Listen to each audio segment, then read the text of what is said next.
అందరికీ నమస్కారం. టీశాట్ ప్రసారం చేస్తున్న సబ్జెక్ట్ స్పెసిఫిక్ కార్యక్రమాలకు మీ అందరికీ మరొకసారి స్వాగతం. ఈరోజు మనం ఈ ఎపిసోడ్లో ఇంగ్లీష్ పేపర్ 1లోని types of sentences and question tags గురించి మాట్లాడుకుందాం. ముందుగా types of sentences. Types of sentences మనకు రెండు రకాలుగా ఉంటాయి. ఒకటి according to structure and the second one is according to meaning. ముందుగా మనం స్ట్రక్చర్కి సంబంధించి ఎన్ని రకాల సెంటెన్సెస్ ఉన్నాయో చూద్దాం. Simple sentences, compound sentences and complex sentences. ఈ మూడు రకాలు based on structure. Types of sentences according to meaning: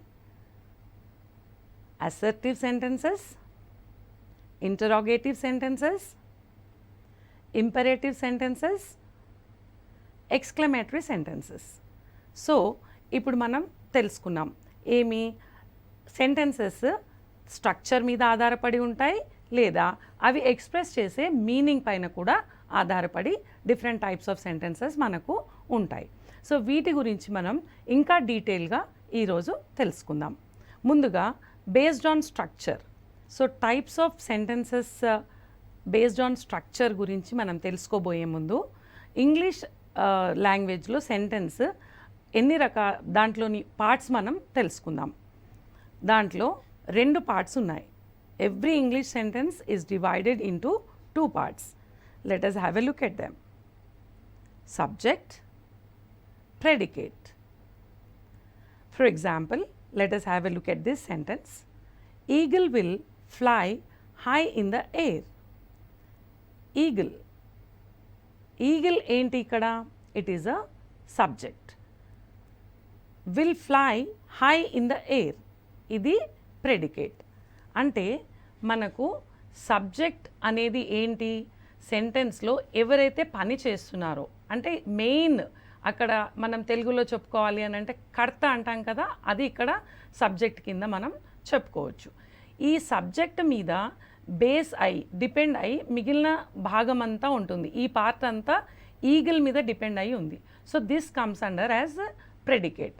so English sentences can be divided into 2 parts. One is subject, the other is predicate. ఇక్కడ ఎగ్జాంపుల్లో చూడండి, eagle. ఇక్కడ main మొత్తం sentence ఎవరి మీద ఆధారపడి ఉంది? Eagle. So eagle will become subject and the remaining part of all the sentence will become predicate. Okay, so అట్లాగే ఇంకొక ముఖ్యమైన భాగం సెంటెన్స్లో మనం తెలుసుకోవాల్సింది క్లాజ్. ఈ క్లాజ్ గురించి మనం చూద్దాం. Clause is a group of words that contain a subject and a predicate. మరి సెంటెన్స్లో కూడా సబ్జెక్ట్ అండ్ ప్రెడికేట్ ఉంది, క్లాజ్లో కూడా సబ్జెక్ట్ అండ్ ప్రెడికేట్ ఉంది. రెండిటికి ఏంటి డిఫరెన్స్ అని మీరు అనుకుంటున్నారా? క్లాజ్ అనేది మొత్తం మీనింగ్ఫుల్ ఎక్స్ప్రెషన్ కంప్లీట్గా ఉండకపోవచ్చు, కానీ సెంటెన్స్ కంప్లీట్ మీనింగ్ఫుల్ ఎక్స్ప్రెషన్ ఉంటుంది. ఇప్పుడు మనం దీనికి ఎగ్జాంపుల్ చూద్దాం. క్లాజెస్ రెండు రకాలుగా ఉంటాయి. టైప్స్ ఆఫ్ క్లాజ్: ఒకటి ఇండిపెండెంట్ క్లాజ్, ఇంకొకటి డిపెండెంట్ క్లాజ్. దీన్ని ఇంకొంచెం క్లియర్గా అర్థం చేసుకోవాలంటే మనం ఒక ఎగ్జాంపుల్ చూద్దాం. చూడండి, if you do not hurry you will miss the train. ఇక్కడ రెండు క్లాజెస్ ఉన్నాయి మనకి. ఒకటి you will miss the train, ఇంకొకటి if you do not hurry. So ఇప్పుడు you will miss the train అనేది మనకు ఇండిపెండెంట్ క్లాజ్. అంటే if you do not hurry అనే భాగం లేకున్నా కానీ దీని యొక్క మీనింగ్ అనేది మనకు క్లియర్గా కంప్లీట్గా ఉంది. But if you do not hurry అనేది ఇన్కంప్లీట్గా ఉంది మనకు. ఈ కంప్లీట్ కావాలి అని అంటే అది దేని మీద ఆధారపడుతుంది? ఈ క్లాజ్ మీద ఆధారపడుతుంది. You will miss the train అనేది ఉంటేనే if you do not hurry అనే దానికి మీనింగ్ ఉంటుంది. సో ఇప్పుడు క్లియర్గా ఉంది కదా మనకి. క్లాజ్ రెండు రకాలు, ఒకటి ఇండిపెండెంట్ క్లాజ్, ఇంకొకటి డిపెండెంట్ క్లాజ్. ఓకే, సో ఇప్పుడు మనం ఈ బేస్తోని we will enter the types of sentences. ముందుగా స్ట్రక్చర్ బేస్డ్ సెంటెన్సెస్కి వెళ్దాం. చూడండి, టైప్స్ ఆఫ్ క్లాజెస్ మనం తెలుసుకుందాం. Independent clause and dependent clause. So ఇక్కడ చూడండి, you will miss the train is independent clause and if you do not hurry is dependent clause. So అర్థమైంది కదా, ఏదైతే తన కంప్లీషన్ కోసం వేరే క్లాజ్ మీద ఆధారపడి ఉంటుందో అది డిపెండెంట్ క్లాజ్ అవుతుంది. తనంతలో తాను కంప్లీట్గా సెంటెన్స్లో మీనింగ్ ఇస్తుందో అది ఇండిపెండెంట్ క్లాజ్ అవుతుంది. సో ఈ వాటి మీద ఆధారపడి ఈ బేసిక్స్తోని మనం స్ట్రక్చర్డ్ బేస్ సెంటెన్సెస్ గురించి తెలుసుకుందాం. ముందుగా కొన్ని సెంటెన్సెస్ని మనం చూద్దాం. Have a look at these sentences. Ramani painted the wall red. Sita spoke a lot about the issue. Hari sold his house to Devi. He had never suspected the strength of her feelings until that night of final crisis. ఇప్పుడు ఇక్కడ చూడండి, మనకి ఏమేమి ఉన్నాయి? ఒక subject. Can you see?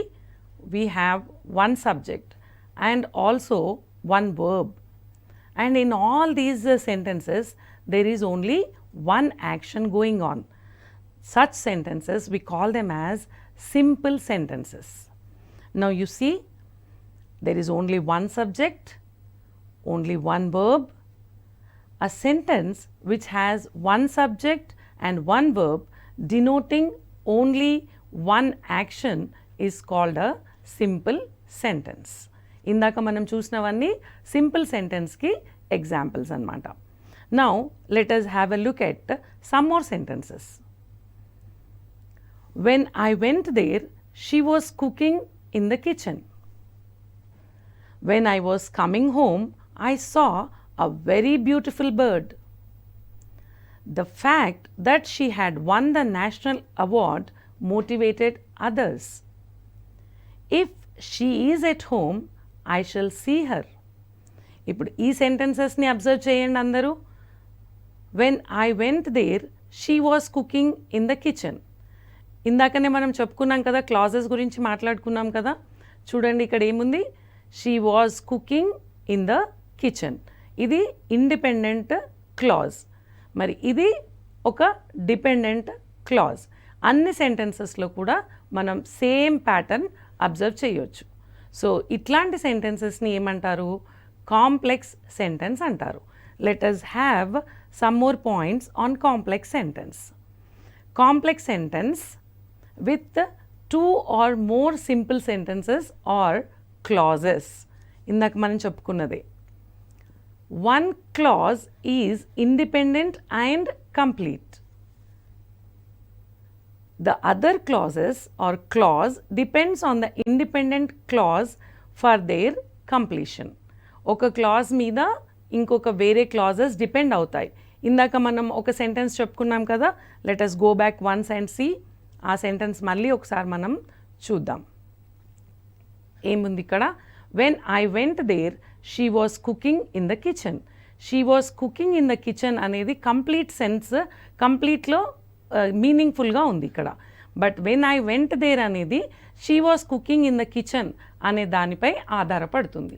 ఇలా రెండు different clauses ఉండి ఒక క్లాజ్ వేరే క్లాజ్ మీద ఆధారపడితే దాన్ని మనం కాంప్లెక్స్ సెంటెన్స్ అంటాం. సో ఇప్పుడు మీకు క్లియర్గా అర్థమైంది కదా, one clause is dependent on another clause for it's completion and we have one independent clause. A complex sentence has 2 or more simple sentences or clauses in it, where one clause is independent and the other is a dependent clause. Let us have a look at some more sentences and let us find out what type of sentences are they. He worked hard yet he did not succeed. ఇక్కడ చూడండి, he worked hard, ఇది complete sentence. He did not succeed, ఇది కూడా ఒక complete sense ఇస్తుంది మనకి. ఈ రెండు డిఫరెంట్ సెంటెన్సెస్ మనకి ఒకే దాంట్లో ఉన్నాయి, బట్ ఈ రెండు పార్ట్స్ దేనికి అది సపరేట్ చేసి చూసినా కానీ మనకు దాంట్లో కంప్లీట్ సెన్స్ కనబడుతుంది. అది ఒక కంజంక్షన్తోని జాయిన్ అయ్యి ఉంది ఈ సెంటెన్స్. ఇలాంటి సెంటెన్సెస్ ఇంకొన్ని చూద్దాం. We must eat or we can't leave. Gopal came home, took his bath, finished his breakfast, got dressed and left for his office. చూడండి, Gopal came home, took his bath, finished his breakfast, got dressed and left for his office. ఇక్కడ ఎన్ని ఉన్నాయి, ఇవన్నీ కూడా దేనికి అది break చేసి చూసినా కానీ అవి కంప్లీట్ సెన్స్ మనకు ఇస్తున్నాయి. సో ఇలాంటి సెంటెన్సెస్ని మనం కాంపౌండ్ సెంటెన్స్ అంటాం. కాంపౌండ్ సెంటెన్స్లోని కీ పాయింట్స్ని ఒకసారి చూద్దాం. There will be 2 or more independent clauses in compound sentence. ఇందాక మనం చూసాం కదా, each clause makes complete sense. A sentence which has 2 or more independent clauses is a compound sentence. So ఇప్పుడు మనం బేసిక్గా మనకు అర్థమైంది ఏంటి అంటే 3 రకాల సెంటెన్సెస్ స్ట్రక్చర్పై ఆధారపడి ఉన్నాయి. ఒకటి సింపుల్ సెంటెన్స్, దాంట్లో మనకి 1 సబ్జెక్ట్ ఉంటుంది, 1 వర్బ్ ఉంటుంది. రెండవది కాంప్లెక్స్ సెంటెన్స్. కాంప్లెక్స్ సెంటెన్స్లో మనకి 2 క్లాజెస్ ఉంటాయి. ఒకటి ఇండిపెండెంట్ క్లాజ్ ఉంటుంది, ఇంకొకటి డిపెండెంట్ క్లాజ్ ఉంటుంది. మూడవది కాంపౌండ్ సెంటెన్స్. ఇందులో ఒకదానికంటే ఎక్కువ ఇండిపెండెంట్ క్లాజెస్ మనకు కనపడతాయి. సో ఈ సెంటెన్సెస్ మనకిచ్చినప్పుడు ఒకదాని నుండి ఇంకొక దానికి ఎలా కన్వర్ట్ చేయాలి, దాని మీనింగ్ డిఫరెంట్ కాకుండా మనం ఒక సెంటెన్స్ కాంప్లెక్స్ ఇస్తే కాంపౌండ్లోకి ఎలా మార్చాలి, లేదా కాంపౌండ్ సెంటెన్స్ ఇస్తే దాన్ని కాంప్లెక్స్లోకి ఎలా మార్చాలి, ఈ ట్రాన్స్ఫర్మేషన్ ఆఫ్ సెంటెన్సెస్ అనేది మనం ఒకసారి చూద్దాం, అది కూడా విత్ ఎగ్జాంపుల్స్తో. Okay, so transformation of the sentences. Simple to complex. Simple నుండి కాంప్లెక్స్కి ఎలా మార్చాలి. Example, he confessed his crime. It is a very simple sentence. He confessed that he was guilty. ఇక్కడ చూడండి, ఇది కాంప్లెక్స్. ఏమిది? హీ వాజ్ గిల్టీ అనేది మనకు independent clause. He confessed that అనేది దీని మీద డిపెండ్ అయ్యి ఉంది. అయితే ఇది కాంప్లెక్స్ అవుతుంది. ఎట్లా? ఒక ఇండిపెండెంట్ క్లాజ్, ఒక డిపెండెంట్ క్లాజ్. ఇది సింపుల్ సెంటెన్స్. ఇక్కడ ఒక సబ్జెక్ట్ ఉంది, ఒక యాక్షన్ జరుగుతోంది. సో ఇలా మాత్రం మనం మీనింగ్ చేంజ్ చేయకుండా కాంప్లెక్స్లోకి మార్చామన్నమాట. అలాగే ఇంకొక ఎగ్జాంపుల్ చూద్దాం. She succeeded unexpectedly. Here also you find 1 single subject and only 1 verb is here. Let us see how we can change this to complex.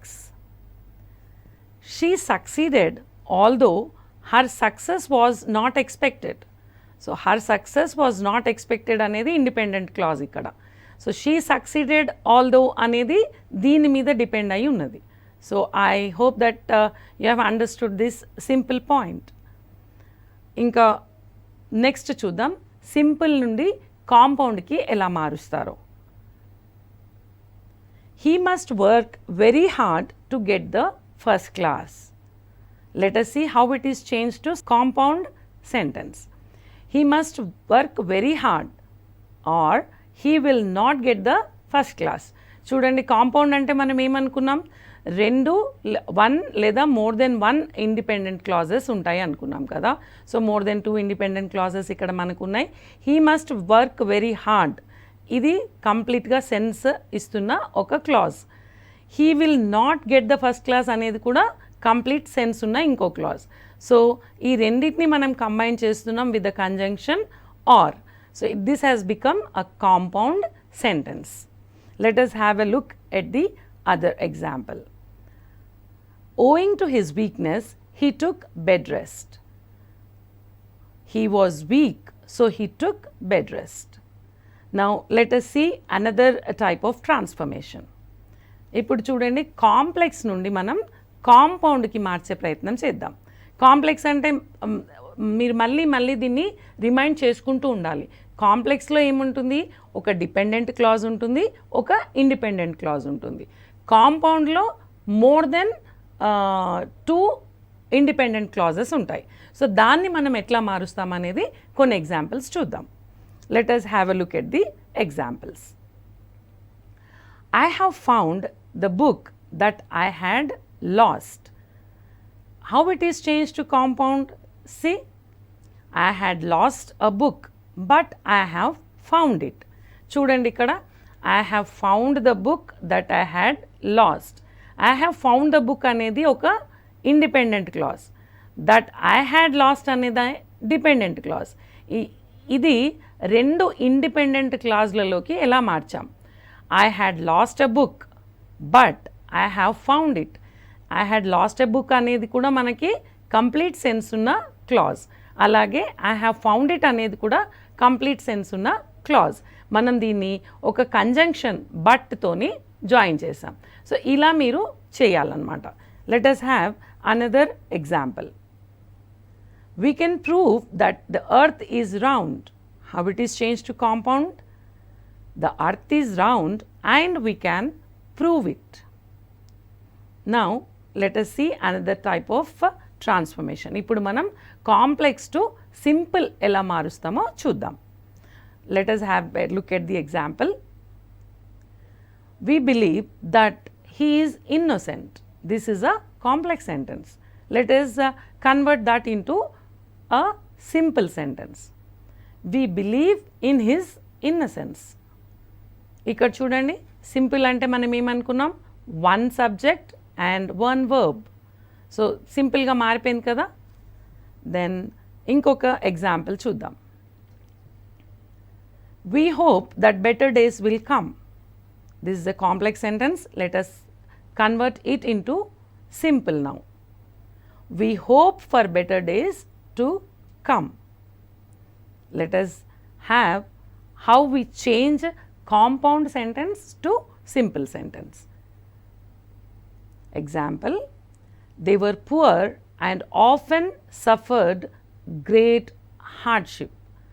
Let us see how this sentence is changed to simple. Being poor, they often suffered great hardship. This is the simple sentence. Now let us see another transformation, compound to complex. Example, he received your telegram and set off at once. This is a compound sentence. Now let us convert this sentence to complex. As soon as he received your telegram, he set off. ఇప్పుడు తెలుసుకున్నారు కదా మనం ఎట్లా convert చేస్తున్నాం అనేది. So ఇప్పుడు మళ్ళీ ఇంకొకటి చూద్దాం మనం, how we can convert from compound to complex. Let us have another example here. He was going along this road and met his friend. This is a compound sentence. Now let us convert this sentence into complex. While he was going along this road, he met his friend. Now let us have a look at some of the sample questions. A moment which is lost forever. This is a sentence. Now the simple form of this sentence is, what could be the simple form of this sentence? మీరు కూడా ప్రయత్నించండి. Yes, a lost moment is lost forever. This is the simple form of the sentence given. Let us have another example. He was ill, so he did not come. What are they asking us to do? They are asking us to find the simple form of this sentence. Let us have a look at the options. Now these are the options. Now what could be the options? Yes, all the above are correct. Let us have a look at the example.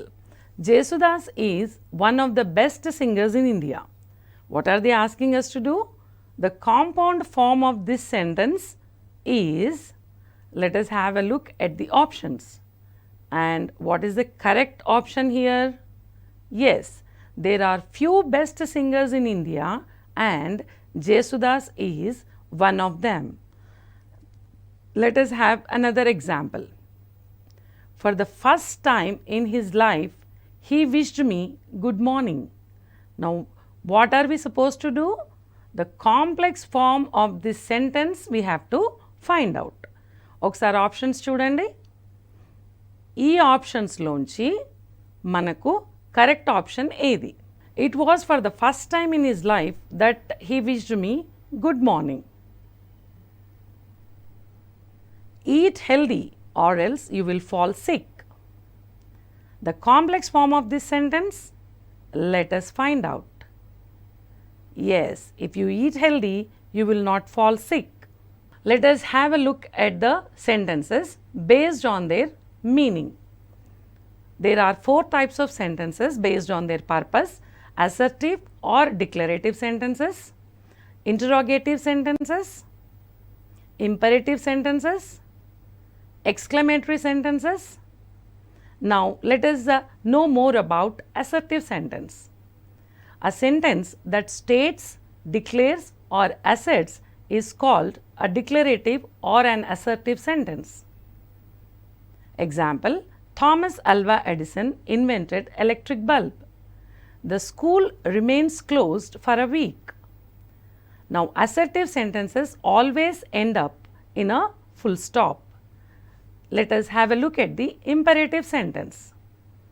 A sentence that expresses a command, a desire, a request or a wish is called an imperative sentence. Example, stop making noise. Stand in attention. Please close the window. Imperative sentences drop the subject and end in full stop. ఇక్కడ చూడండి, ఎక్కడ కూడా subject లేదు మనకి. Request, commands ఇవన్నీ imperative sentences కిందికి వస్తాయి. Let us have a look at the next type of sentence according to the meaning. Exclamatory sentence. A sentence that expresses a strange or sudden feeling is called an exclamatory sentence. Example, how beautiful the clouds are. What a painter he is. How delicious the food is. Now, what is the point we have to note here? Exclamatory sentences always end in exclamation mark. Interrogative sentence. Interrogation antene telustundi kada avi questions ani. A sentence that asks a question is called an interrogative sentence. Look at the examples. What is your name? Where is the office room? How are you? Interrogative sentences always end in a question mark. Now, let us have a look at the sample questions. Cows feed on grass. What type of sentence is this? Let us see. This is an assertive sentence. Now, let us have another example. What a tragedy. Identify the type of sentence. What type of sentence this could be? మనం ఏమనుకున్నాం చెప్పండి? Exclamation mark ఉంటే అది exclamatory sentence, sudden expression. So, this is an exclamatory sentence. Let us have a look at another example. Please park the car in the parking lot. Identify this sentence. What type of sentence this could be? It is an imperative sentence. Em chestunam, request chestunam manam. Please park the car in the parking lot. So, this is a request. It comes under imperative. Then, let us have one more question. How many planets are there in our solar system? What is it? చూడండి, ఈ sentence end దేంతో అవుతోంది? Question మార్క్తో. So మనం ఏమని అనుకున్నాం ఇందాకనే, question మార్క్తో end అయ్యే sentence ఏది? Interrogative sentence. ఎగ్జాక్ట్లీ. నౌ ఇంకొంచెం దీన్ని డీప్గా స్టడీ చేద్దాం. ఈ టైప్స్ ఆఫ్ సెంటెన్సెస్లో మనం అనుకున్నది ఏంటి అని క్వశ్చన్స్ వచ్చాయి. క్వశ్చన్స్లో ఏమేమి ఉన్నాయి చూడండి. That end with a question mark, begin with a question word, లేదంటే మోడల్ వర్బ్స్తో కూడా అవి బిగిన్ అవ్వచ్చు. మరి స్టేట్మెంట్స్కి సంబంధించి ఏం చూసాం? They end with the full stop. మరి ఇక్కడ ఒక స్టేట్మెంట్ని మనం ఒకే ఒక చిన్న ట్యాగ్ తగిలించి దాన్ని క్వశ్చన్ లాగా మార్చేదానికి అవకాశం ఉంది. ఆ ట్యాగ్ని మనం క్వశ్చన్ ట్యాగ్స్ అంటాం. అంటే ఒక నార్మల్ అసర్టివ్ సెంటెన్స్ని ఒక ట్యాగ్ తగిలించి దాన్ని క్వశ్చన్ లాగా మార్చేయగలుగుతాం. అట్లాంటి వాటిని క్వశ్చన్ ట్యాగ్స్ అంటాం. Let us have a look at the question tags. Question tags, they are mostly used in spoken language and used after a statement for confirmation. అది నిజానికి question కాదు, మనం కన్ఫర్మ్ చేసుకుంటున్నట్టు అనమాట. ఇప్పుడు ఎగ్జాంపుల్స్ చూస్తే మీకు ఇంకా క్లియర్గా అర్థమవుతుంది. For example, he was lazy wasn't he. చూడండి ఇక్కడ మనకేముంది? ఒక sentence, he was lazy, assertive sentence. ఇక్కడ వరకు మనం ఈ చిన్న ట్యాగ్ తగిలించి దాన్ని క్వశ్చన్లోకి మార్చేసాం. ఏంటది? వాజంట్ హీ, అవును కదా, అతను లేజీ కదా అని మనం కన్ఫర్మేషన్ తీసుకుంటున్నాం అన్నమాట ఇక్కడ. సో ఇలాంటి వాటిని ఏమంటాం? Question tags. Let us have a look at some more examples. They are playing, aren't they? We should follow traffic rules, shouldn't we? చూడండి question tag examples. She was not singing, was she? Reema has not played well, has she? I am not late, am I? He was lazy, wasn't he? Now there are certain rules to write these question tags. Let us have a very quick look at the rules. చాలా basic rules ఇవి, చాలా easy rules. ఇవి గుర్తుపెట్టుకుంటే మనం question ట్యాగ్స్ని చాలా ఈజీగా రాసేయచ్చు. Let us have a look at the rules. There should be a helping verb and a subject. Example, Lata was driving, wasn't she? End with a question mark. చూడండి మనం ఇంతకుముందు కూడా అనుకున్నాం కదా, he is clever, isn't he? ఏదైనా question tag దేంతో end కావాలి? Question మార్క్తో. Let us have another rule here. Suitable pronoun for the noun in the statement. అక్కడ ఏం నౌన్ ఉందో దానికి తగిన ఒక ప్రనౌన్ని మనం తీసుకోవాలి. రాజు అంటే ఇక్కడ ప్రనౌన్ ఏమొస్తుంది? హీ. అట్లాంటి కరెక్ట్ ప్రనౌన్ మనం తీసుకోవాలి. రాజు హ్యాస్ కమ్, హ్యాజంట్ హీ? ఇలాగా. Let us have another rule. The boys are fighting. Boys ఏంటి pronoun? Proper pronoun they. So let us have a look at one more example. Rekha is walking, isn't she? రేఖాకి ఏమొస్తుంది? She. చూడండి Raju he, Rekha she, the boys were. Okay, so ఇంకొక rule చూద్దాం. If the statement is affirmative then the question tag must be negative. అంటే స్టేట్మెంట్లో మనకు affirmation ఉంది అంటే క్వశ్చన్ ట్యాగ్లో నాట్ రావాలి, నెగటివ్ రావాలి. Suma has cut the vegetables, hasn't she? If the statement is negative the question tag must B positive. ఒకవేళ స్టేట్మెంట్లో మనకు నెగేషన్ ఉందనుకుందాం, అప్పుడు క్వశ్చన్ ట్యాగ్ పాజిటివ్ ఉండాలి. అంటే అప్పుడు దాంట్లో ఈ నాట్ రాకూడదు అనమాట. Let us have an example here. Sudha did not right, did she? ఇక్కడ చూడండి సెంటెన్స్లోనే నాట్ వస్తుంది, అప్పుడు క్వశ్చన్ ట్యాగ్లో రాకూడదు. ఇక్కడ సెంటెన్స్లో నాట్ లేదు, అప్పుడు క్వశ్చన్ ట్యాగ్లో రావాలి. ఇది చాలా ఇంపార్టెంట్ రూల్ అనమాట. ఈ రెండు రూల్స్ కూడా చాలా ఇంపార్టెంట్, ఇది బాగా గుర్తుపెట్టుకోండి. Not should be in contracted form. మనం నాట్ నాట్ అంటున్నాం కదా, అది ఫుల్గా రాయకూడదు, ఇట్లా కాంట్రాక్టెడ్ ఫామ్లో రాయాలి. ఎగ్జాంపుల్లో కనపడుతుంది కదా మీకు, అలాగా. When the statement is a request the question tag will be only will you. For example చూడండి, ఒక రిక్వెస్ట్ ఉందనుకోండి, please come with me, will you? అంతే. అక్కడిక్కడ నెగేషన్ ఉన్నా లేకున్నా ఏమున్నా కానీ ఇక్కడ మనం విల్ యూ అనే వాడాలి. రిక్వెస్ట్ అనేది మోస్ట్లీ అఫర్మేషన్లోనే ఉంటుంది కదా. Please come with me. When the statement is a request question tag will be only will you. ఇక్కడ చూడండి ఒక రిక్వెస్ట్ ఉంది, ప్లీజ్ కమ్ విత్ మీ, అప్పుడు క్వశ్చన్ ట్యాగ్ ఏమవుతుంది? Will you. కొన్ని శాంపుల్ క్వశ్చన్స్ని చూద్దాం మనం, చాలా తొందరగా క్విక్గా ఇప్పుడు క్వశ్చన్ ట్యాగ్స్ని మనం వీటికి చూస్ చేయాలి. She is very late to school today. దీంట్లో కరెక్ట్ క్వశ్చన్ ట్యాగ్ ఏంటి? Let us have a look at isn't she. Then ఇంకొక సెంటెన్స్ చూడండి, అనిత డస్ నాట్ సింగ్. దీనికి క్వశ్చన్ ట్యాగ్ ఏంటి? Does she. ఇందాకనే అనుకున్నాం కదా, నాట్ వచ్చినప్పుడు ఇక్కడ రాకూడదు. Let us have another example, the dog was barking.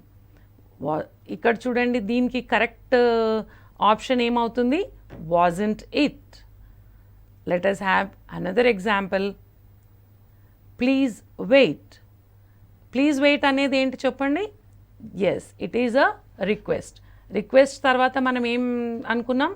దేనికైనా రిక్వెస్ట్ ఉన్నప్పుడు అది will be the correct option. ఈరోజు ఎపిసోడ్లో మనం types of sentences based on structure, based on meaning and question tags, ఈ మూడింటి గురించి తెలుసుకున్నాం. ఈ మూడింటిని ఇక్కడ చూసి మీరు ఇంకొంచెం ఎలాబరేట్గా ప్రాక్టీస్ చేస్తే తప్పకుండా సక్సెస్ మీదే. నెక్స్ట్ ఎపిసోడ్లో మళ్ళీ కలుసుకుందాం. నమస్తే.